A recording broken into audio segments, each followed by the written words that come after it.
most of us have been on a teeter-totter.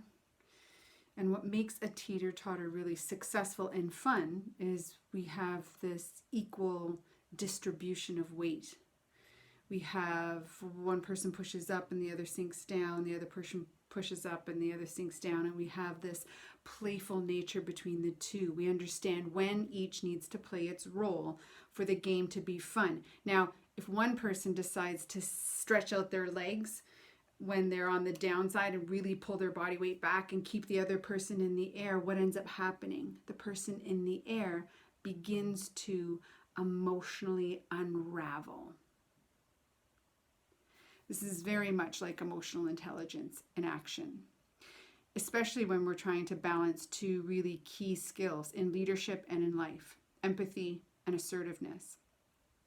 Assertiveness is part of the self-expression realm, and it involves our ability to openly and freely share our beliefs, our thoughts, our feelings to other people in a way that is non-destructive and non-offensive, which means it's socially acceptable in the way that I communicate it.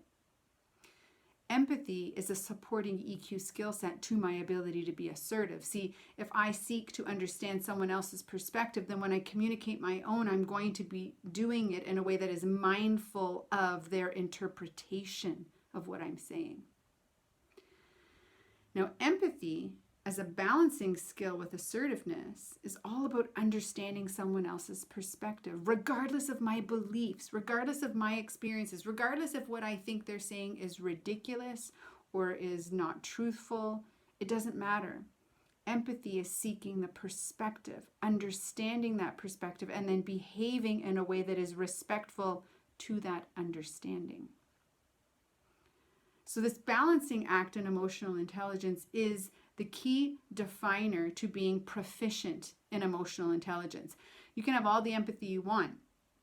If we're incapable of balancing it with assertiveness, then our empathy becomes a detractor to our success. We can have ruinous empathy. We can care so much about the other person that we fail to then include our thoughts and feelings and beliefs into the mix. And what can happen from that? Well, we can start to be resentful of never sharing. But also there could be critical information the other person or people needs from you. So we can't leave ourselves out of the equation. What if we tip the scales in the opposite direction? What if we never demonstrate empathy and we just live out assertiveness, where we simply only share our thoughts, feelings, and we don't ask for other people? Well, nobody's going to want to work with us. We're not collaborative. We don't share knowledge. We don't share experiences. People can't trust us.